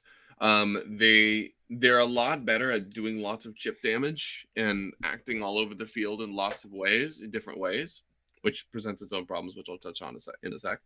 But their ability to just commit one unit to another unit and wipe it out is a lot less. And that was against Death Guard. Something that I struggled with a little bit was like, my guy would go in and he'd roll 1 too few wounds, and Brian would roll 1 an extra invuln save, and then all of a sudden I only killed 1 or 2 Death Shroud instead of all 3. Or I'd roll and he'd roll a couple 6-up armors or something, and I'd only kill 3 Plague Marines instead of 5 or 6. So the ability to just control alt delete a certain unit from the game is a lot weaker, and you have to counterplay that by acting in all sorts of different areas of the board with your 14 models and kind of swarming your opponent that way. I'm not very good at managing a whole bunch of different things going on in all parts of the board. Part of the reason I'm as experienced as I am with the current orc play style is it's very straightforward and direct, and the things that I'm doing aren't overly complicated. I'm just deciding what I'm doing in the turn, and I'm just executing on that in a very straightforward way. But I've practiced it enough that it's just become very effective. I'm not very good at, these 2 war dogs need to go and accomplish this task. And then they're going to be supported by this guy over here in this other corner who's going to shoot in to support them. And, this guy's going to do the action, so let's make sure he's out of the way. Like, the whole game against Ryan, I was move blocking myself by, because of the action, basically, you miss out on the guy who's doing the action's next movement phase because of the way it's timed. So I was move blocking myself. Things were just getting in the way. I was leading with the incorrect war dogs. I should have led with stalkers, and I was leading with carnivores like a dummy. Just all sorts of weird things, that minutia that I didn't really understand because the play style that I'm so good with is just very direct and one-dimensional. And into some matchups, Chaos Knights just can't do that play style. You can rush some people down. Like if you play against Eldar, right? You're just going to deploy your guys in the line, and your first turn is going to be advancing forward in a direct line. That's a way to lose a game against a lot of armies very quickly. And I'm learning that I'm learning to spot those matchups and to play accordingly, which is just not something that I'm used to at all. So yeah, that's been very challenging. It's also in terms of stepping outside the comfort zone, something that I'm not very good at. Something that I have become very good at lately is realizing when taking risks is appropriate. I don't know if you've given this any thought at all recently, but just in the sense of when you feel like a matchup is disadvantageous, or you feel like you've been dealt a rough hand in the first couple turns, and you're like, "God, I'm playing from behind. How do I get back into this?" It's weighing up when to take risks, like going for a 7 or an 8-inch charge instead of something super reliable. It is something that I've gotten a lot better at, and it helps that the current orc list that I'm playing is very conducive to just deploying on the line, seeing what happens, basically. Yeah, any thoughts on that? Yeah, it seems like your orc list doesn't really have a lot of stretch in that regard, right? Like a lot of, oh no, stuff's going badly, I've got to do something different, or oh, things are going well, let me go ahead and, be a little bit more reserved here, or go all the way and step on the throat, right? Your orc list really has the one gear, it feels like. Yeah. It keeps going until it's out of steam, and it's hoped that it's gone forward for enough turns that your opponent can't come back. And go ahead. Yeah, no, I was just gonna say, and that feels like simultaneously one of its biggest strengths, and also potentially some of its undermining is going to come in those situations where if you don't get the turn that you need in terms of dice, or in terms of opponent's positioning or whatnot, like there's not a ton of recourse. Yeah, exactly. So yeah, and that's kind of where I'm at right now. I'm kind of realizing the extent of the weaknesses of my orc list, and trying to come up with creative ways to overcome them. So do you think that learning some of these different stylistic elements, either in terms of on the tabletop or just in terms of list construction, from this new Chaos Knights project that you've embarked on, how do you think that that's going to impact the way that you build and play orcs in the future? I'm really starting to value reach out and touch. For a while I was, because could you unpack that term for me real quick? Yeah. Something that can... We talk a lot about tempo in 40K, in the sense of like what the pace of this game is going to be. If you have a unit that can go really far, really fast, and do a fair amount of damage deep into your opponent's deployment zone, it like fundamentally changes the way they need to play the game, and the way they need to respect that threat range.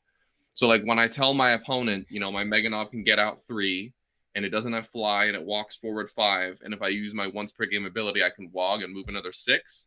And they say, oh yeah, okay, so I need to deploy 2 inches back from my deployment zone. That is the wrong response to have to me talking about my threat range. Let me tell you, if my opponent deployed their entire army on the line, I would not get out my Mega Knobs on turn 1, hope for 6s on my advance, and then hope for 10s on the charges. My orcs list is countered by people that see what I'm trying to do, and they're like, all right, bet. And they just like put all the stuff on the line, and then that way they can use effective move blocking and have all the units in the places they want to. If you're super scared of me and you're like hiding and caging in the corner, that's a good way to like lose the game and realize too late that, there's still tons of orcs bearing down on you turn 3 instead of turn 1.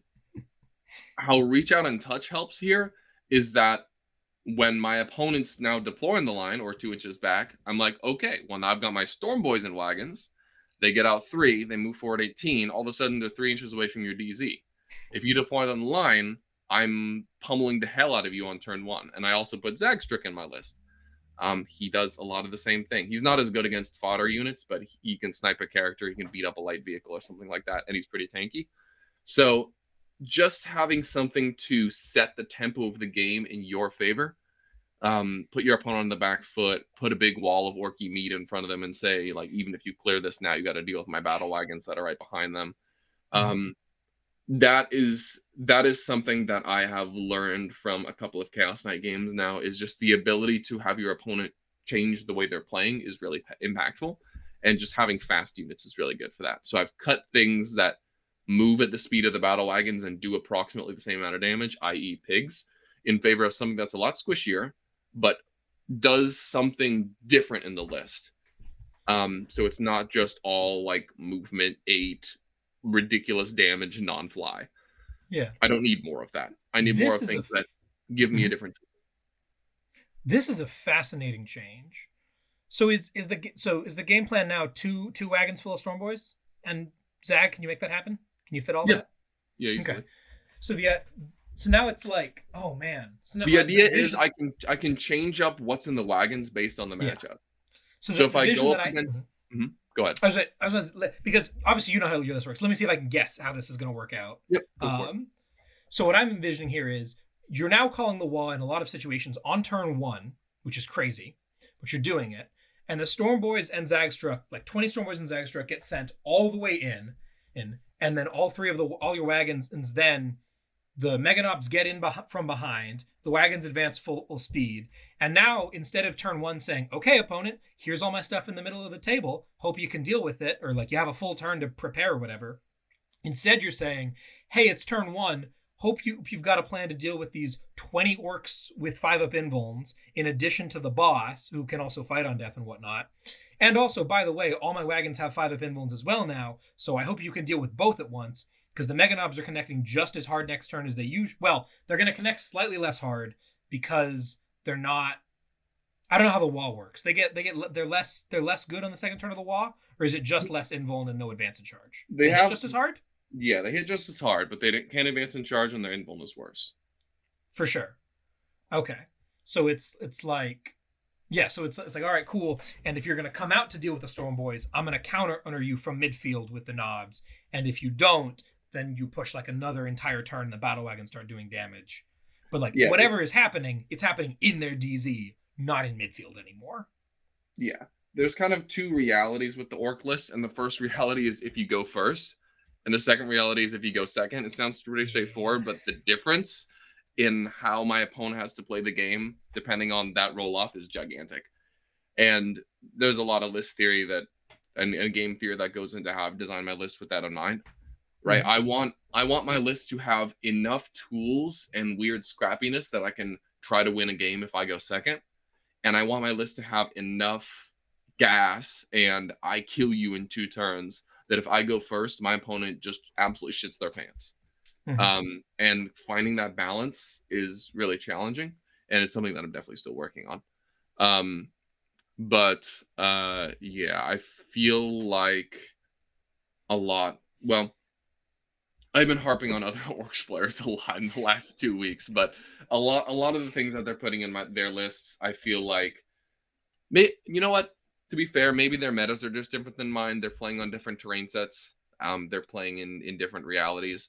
But all I'm saying is in the meta that I'm living in right now, I've had to kind of juggle this dichotomy of like, I need enough damage and punching in the face if I go first, but I also need enough tools and scrapping it out if I go second. Yeah, that's kind of where I'm at right now. The game plan was always shove Meganobs forward and then Wog to advance and charge out of the wagons. Now I have a new game plan, which is if my opponent doesn't respect me deploying on the line and also deploys on the line, I Wog on turn 1 with my Stormboys and Commandos, do a decent amount of damage. Nice. Yeah, do a decent amount of damage, and now the wagons have a 5-up invuln, and they're 8 inches away from your DZ.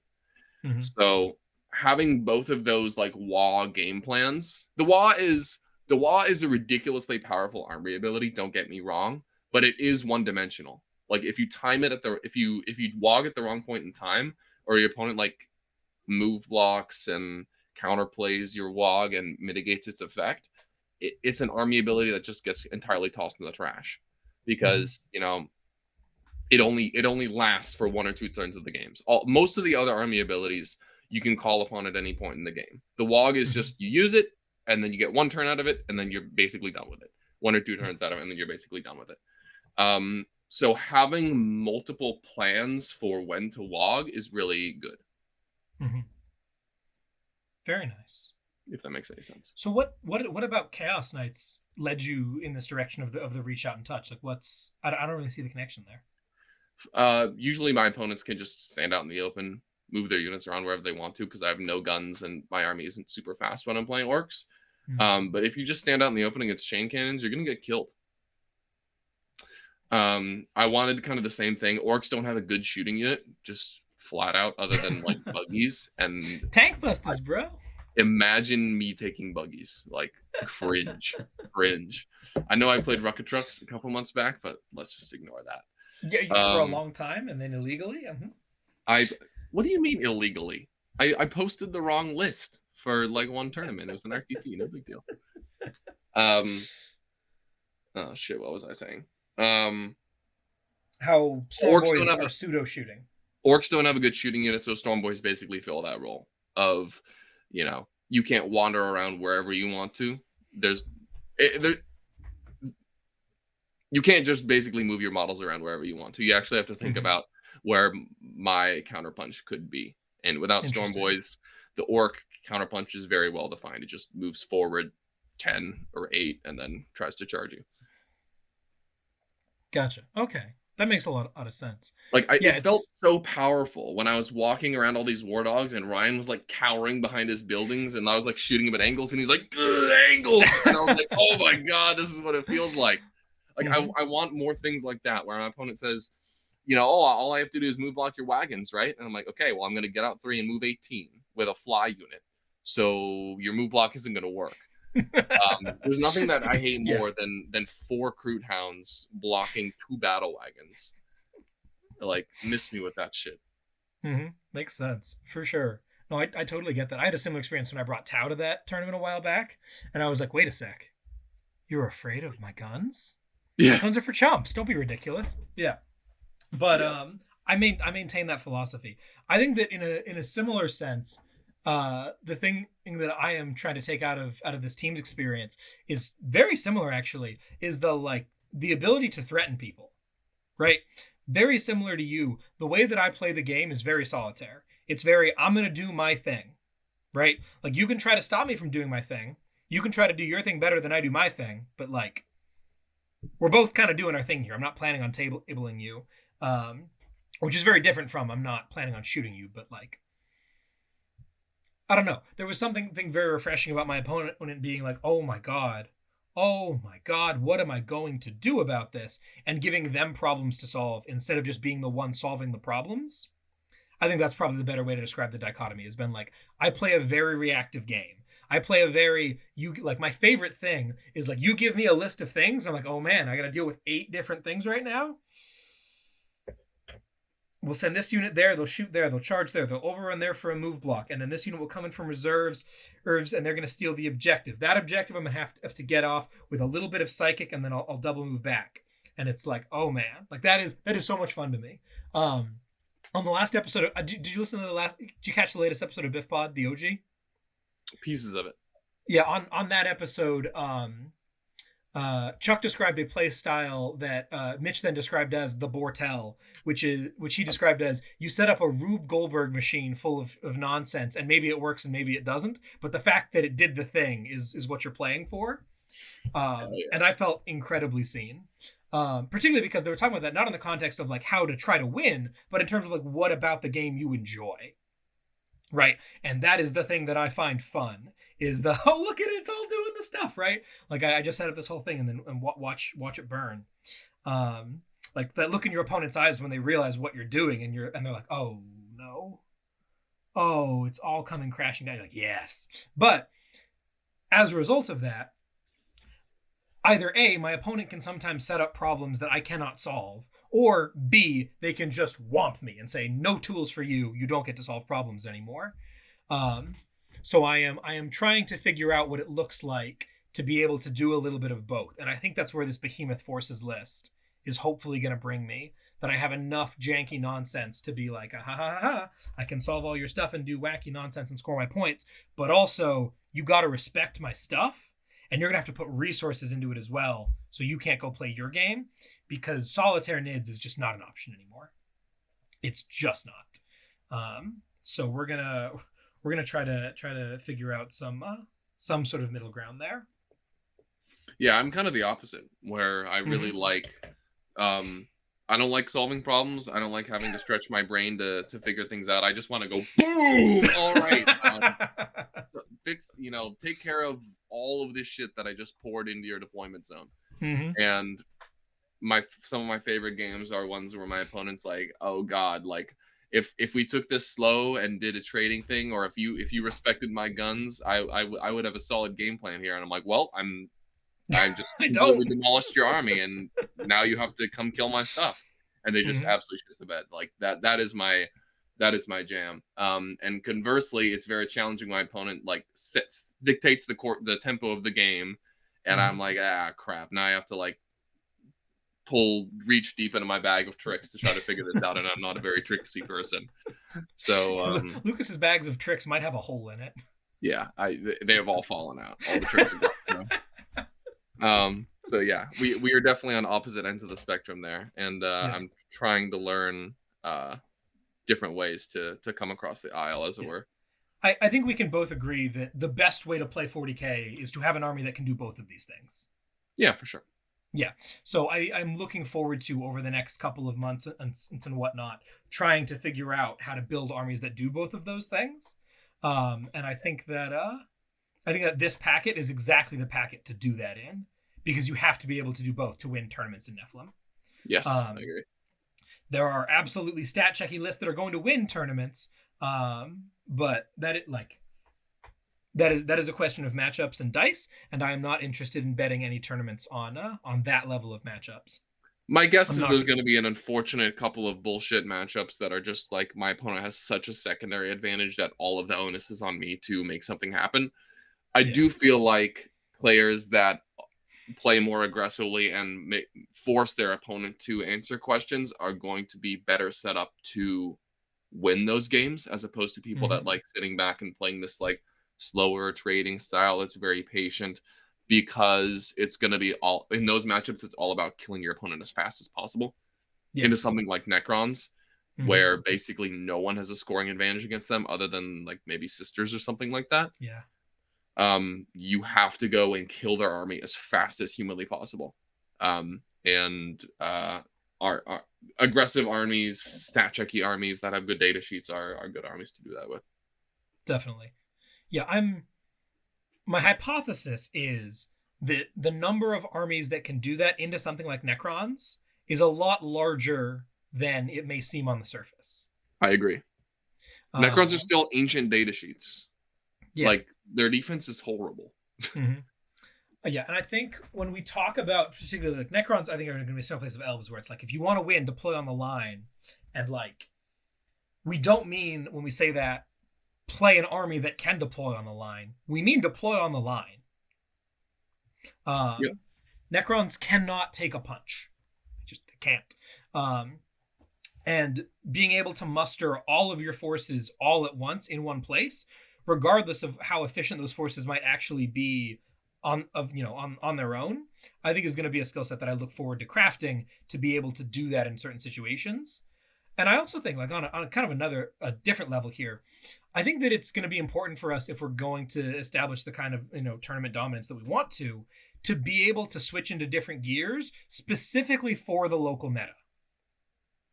Because like, the people who are other top players in the Pac Northwest right now know how we play.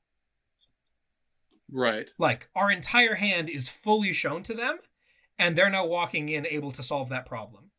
And I think that the next level for us as players might be learning to play in enough different ways that is not the case. That we can approach each game with, okay, this is the matchup, this is the play style that I need to adapt.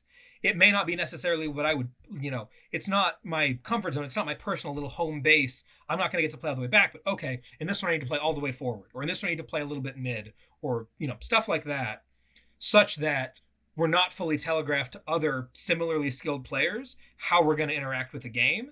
And then once we've developed the styles, building armies that can fit into a variety of different tools instead of so telegraphed does what it says on the tin. Very true. I noticed this a lot recently when I've been I recently subscribed to the War Room, and I've spent a lot of time recently watching like some of the best players in the world play in the War Room and otherwise. Mm-hmm.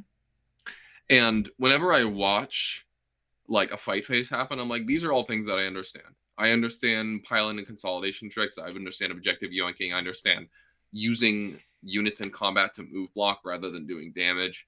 I understand doing your movement phase and charge phase in the correct, like ordering correctly so that you don't move block yourself. I understand all those things. And I'm like, I see some of the best players in the world do those. And I'm like, yeah, I get this. Like, these are all things that I might not be able to emulate perfectly on the tabletop, but at least I understand it. And then I see the best players in the world play like a shooting matchup or a KG matchup that's all about trading. And I'm like, what the hell is going on? I don't understand this at all. This is not on my wavelength. I don't understand how to play this game. If I were to end up in this matchup, I would try to play it like I play my orcs currently, and I would get absolutely deleted. So, I definitely vibe with what you just said of people that play against us and know us in the meta now have all of our cards are shown. Like our hand is open to them. And it doesn't help that we're getting on here and talking to everyone and willing to listen about exactly how our armies work every week. Yeah. So learning new ways to play the game to like, you know, throw a wrench into their plans is definitely going to be something that we should all start thinking about doing in the next couple of weeks, months. Yeah. One of the things that I'm really looking forward to doing more, as we're going to be able to get a lot more practice games in once I'm in the neighborhood and whatnot, I want to do a lot more army swapping. A lot more, let's play a matchup that we know and reverse the roles and be like, oh, okay, for sure. Like, and try to figure out stuff of how do you playing my army respond to getting rushed? How do I playing your army respond to getting stuff taken away from me, and see what we can figure out of there, and play opposite stuff. I have so many different ways that I want to practice that I just haven't been able to in the last couple months, and I am super excited that that's going to be coming around the corner soon. Hell yeah. I'd love to do that for sure. I think I mean, obviously I'm good at doing my thing, but watching you and Nick play my army and vice versa would probably be really good for learning additional tricks and things to do with our models. Yeah, I think back to like the game we played last year at Charity Hammer at like 3:00 in the morning. Oh yeah, it was really fun.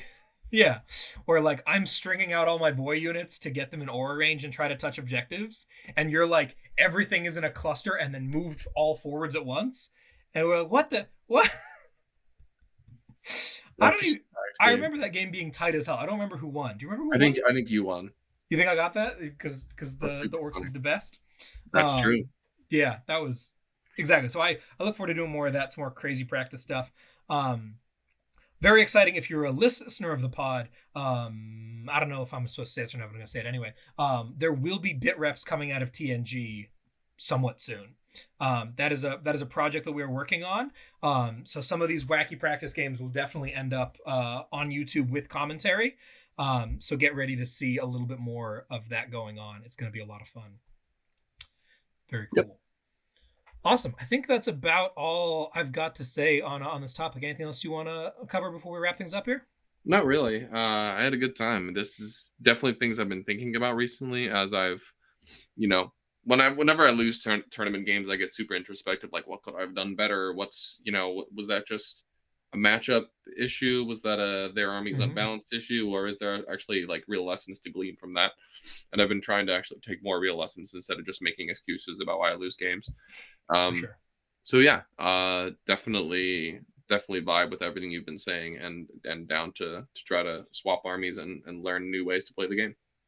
Awesome. Sweet. Well, thanks everyone for checking this out. What have we got coming up, Lucas? Do you have tournaments lined up? I'm paying Storm Boys currently for an RTT tomorrow. And nice. Let's see. The week after that, we're going to be filming some bit reps up at Collins. And then the week after that, I've got another RTT. And the week after that, we have the Aegis Games Open, baby. Let's go. I think I did the weeks right there. It's like August 6th correct. or something like that. Yeah, It's, August 6th and 7th.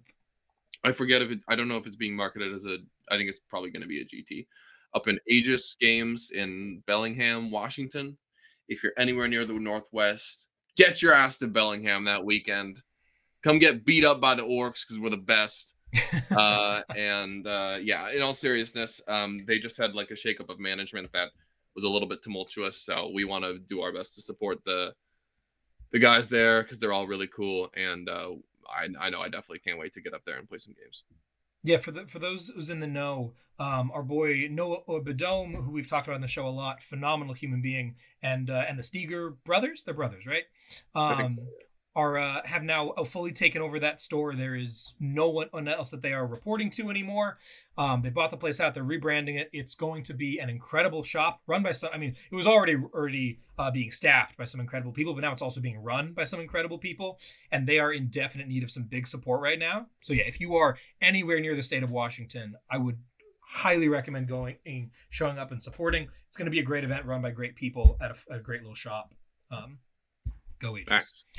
Awesome. So there's our big plug for that. I am going to be out of town for a couple weeks. I think we should still be able to record at least. Well, next week you guys are. We'll see. We'll be back at some point in time.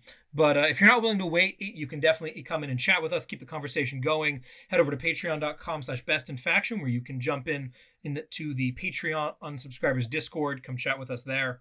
If you want to see these bit reps that Lukas, Naj, and Colin and some others probably are going to end up making, or the ones that we'll end up making even more of in the future, head over to youtube.com/bestinfaction, become a member over there.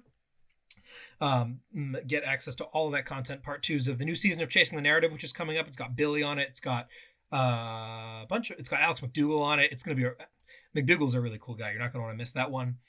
And whatnot. So support us in any of those places. Make sure to subscribe, leave reviews in places and whatnot. We really appreciate your support. With all that being said and done, I've been Lukas. I've been Tyler. Have you really? I've been Lukas. Nick will be back next time, and we will see you next time for the next episode of Best in Faction: The Next Generation. Signing off. Later, nerds.